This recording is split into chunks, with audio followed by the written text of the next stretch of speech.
Hello, and welcome to AiArthritis Voices 360. This is a special 360 episode where we will be spinning off our conversation from the April 22 main Sunday episode, which was titled The Myth of Average Time for Change.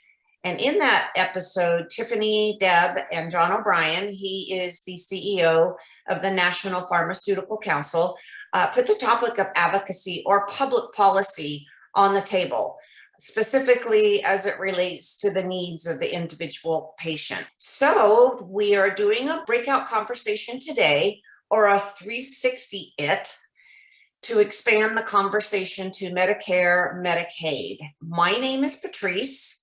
I am one of the recurring co-hosts for this AiArthritis Voices 360 talk show, which is now the official show of the International Foundation for Autoimmune and Autoinflammatory Arthritis, or AiArthritis for short. I'm a person living with rheumatoid arthritis. I was diagnosed 11 years ago, and I'm here today with my fellow co-host, colleague, and very good friend, Rick Phillips. So, Rick, why don't you take it away? Hi, I'm Rick Phillips, and I have been living with rheumatoid arthritis for 22 years and ankylosing spondylitis for the last 5 or 6. I'm active at both the Arthritis Foundation and the Ankylosing Spondylitis Association. I also have type 1 diabetes. So Rick and I both have various takes on Medicare and Medicaid. We are both Medicare recipients. I am fairly new to Medicare, just a couple of years in. And we will be discussing probably all the things that we don't like about being on Medicare. So I guess I will probably start prior to Medicare. I had a health plan, 2 health plans through my husband's retirement. They picked up quite a bit of costs. And my arthritis medication, I'm on 2 different types, only cost me $1 per bottle, which was great. That was my copay. Since being on Medicare, it is now $10 per bottle, which doesn't seem like a lot, but if you add that up over a couple of years, that becomes quite expensive. Also, a few weeks ago, I developed an upper respiratory infection, and my doctor prescribed a cough medicine. I went over to the pharmacy to go pick up the cough medicine, and the pharmacist said to me, Medicare doesn't cover this, and it's $15. Do you still want the cough medicine? I said yes, and so I picked it up, and on my way home, I thought, I wonder what prompted him to say that. How many people do you think that probably said, no, I can't afford that?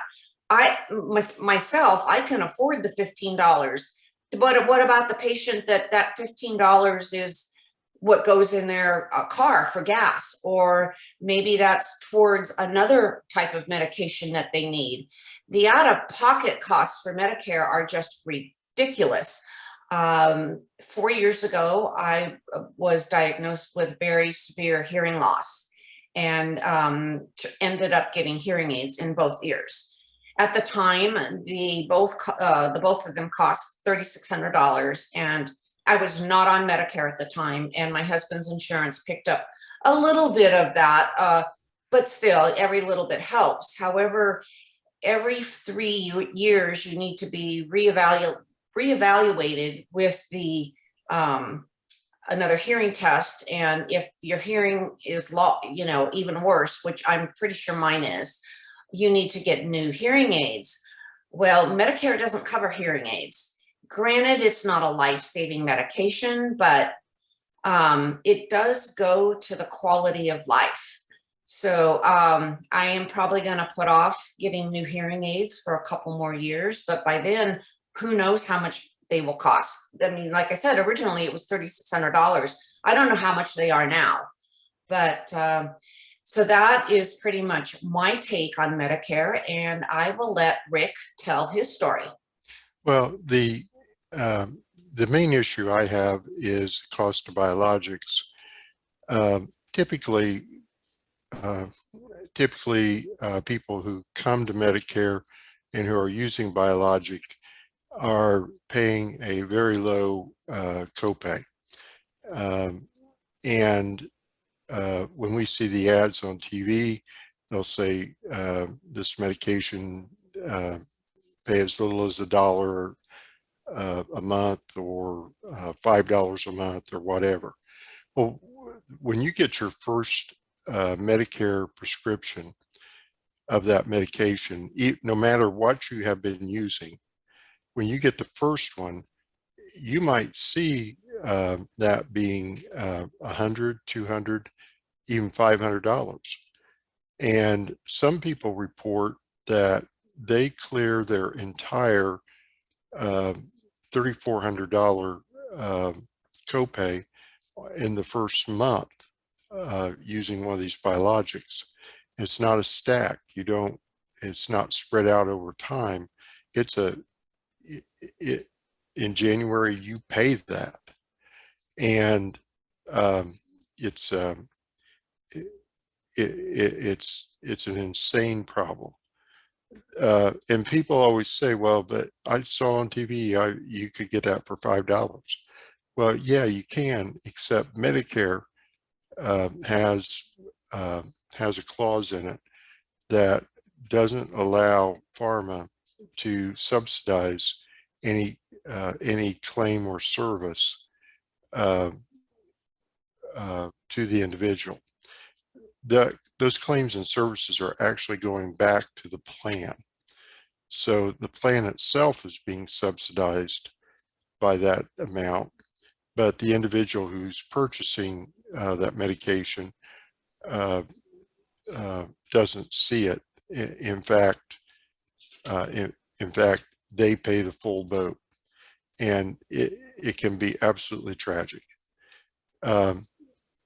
There are many instances of people who have been very successful on an injectable medication, and they turn 65, they go on Medicare, and boom, all of a sudden, the payment is so outrageous that they cannot stay on that medication.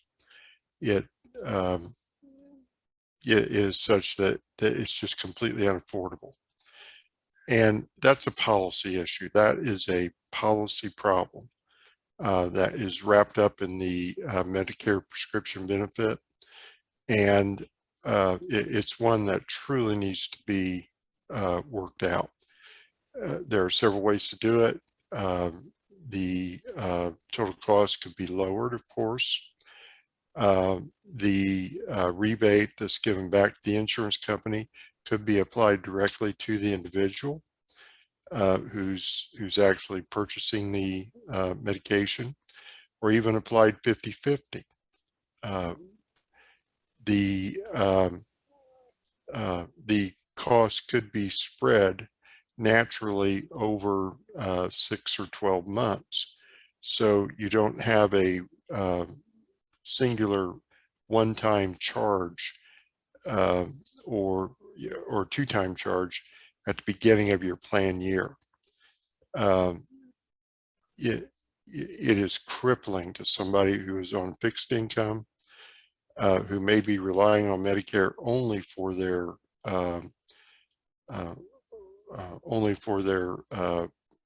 income, or Medicare plus a small pension. These costs, Medicare and pension payments are typically fixed, and they were fixed at the time the person retired. So if a person is in their 80s, they may have retired 10 or 15 years ago, and their income has not risen in proportion to the cost of the medication. And it can simply wipe families out. Actually, what happens is most people just stop using the medication. They simply can't afford it. And the natural reaction is to just say, I'll have to do without. And that's a real problem for these medications, particularly if we've been on them for a long time. You know, I've been on biologics now for 22 years. And if suddenly I were to stop and not take a break, but simply stop, I can't imagine where I would be. And this is a policy issue. This is a policy issue. Is a policy issue that is saying it is better to force people into that position than it is to solve this problem. And again, there are so many different ways to solve it. It's not a matter of which is best. It's a matter of doing something. And I really hope. I watched the Medicare bills in Congress this year. It got very close to doing something. One side wanted to do a market approach. The other side wanted to do a payer approach. And I don't think either of them were perfect, and I don't think either of them were terrible. I think the most terrible thing happened, though, and that is the two sides did nothing. Mm-hmm.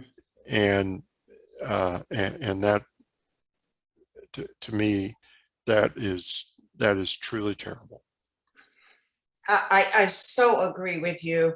I have been on Medicare just for a couple years, but in that time frame, it's something has to change. This whole government-run program needs a major overhaul.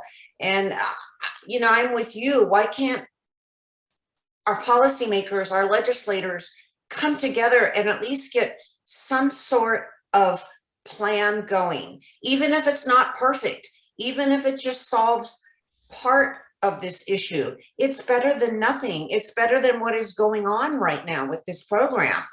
Yeah, and it's not just arthritis. I mean, Correct, yes. Arthritis is one part of it, but it's cancer. It's every chronic disease category that people who are on Medicare face. Every single one of them have this very same issue, and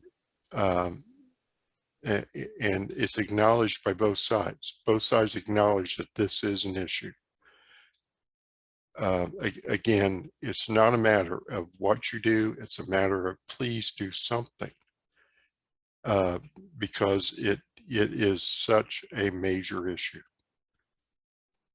It is. It is. It's so funny because, like you, I do volunteer for the Arthritis Foundation. I'm a Platinum Ambassador. And last month, we did have our virtual meetings with our legislators. And when I was talking with my congressman's assistant, and she had told me, oh, yes, he's now on Medicare. And I felt like telling her, well, then I don't know if he has any health issues, but if he did, wouldn't that prompt him to maybe lead some sort of change or spearhead some sort of movement with our legislators? He's not the only one that's on Medicare. I mean, if you look at some of the legislators that are constantly in the news, they're all on Medicare too. However, they can afford the out-of-pocket costs. The average citizen, like you were saying earlier, can't.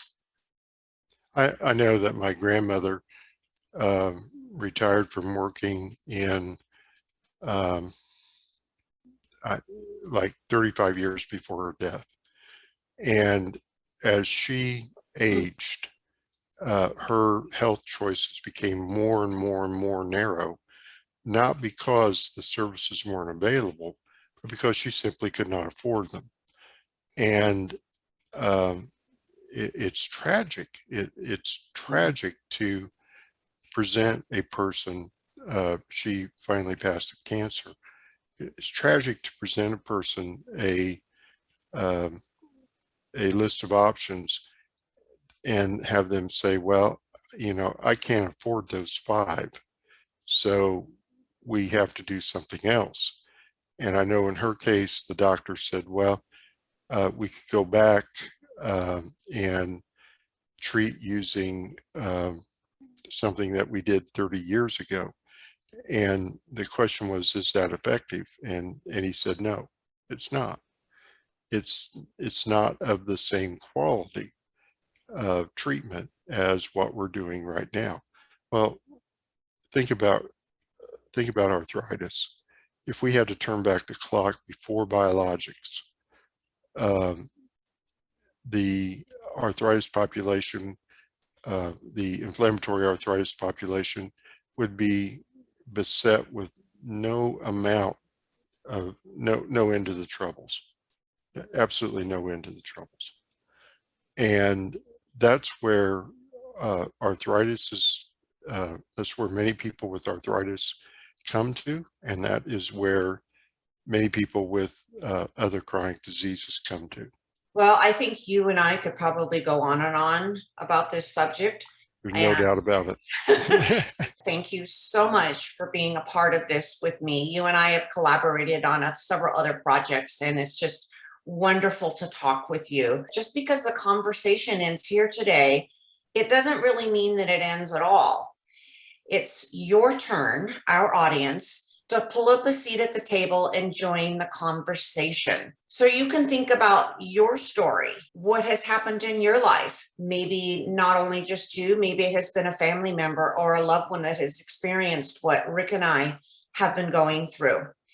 So you can submit your answers in the comments section of this video or by emailing us here at AiArthritis at podcast@AiArthritis.org.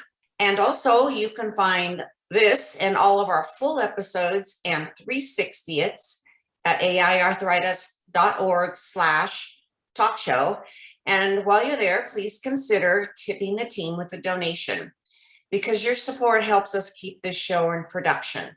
You can also find us on all the social platforms at it's a capital I, capital F, capital A, AiArthritis. So thank you again to my co-host, Rick. And once again, our people listening and watching, it's your turn to pull up a seat at the table and make sure your perspective is heard, because only together we can truly change the stories of tomorrow. And with that, I will say goodbye to my wonderful co-host. Bye, Goodbye. Rick. Bye, Patrice. Have a great day. Thank you. You too.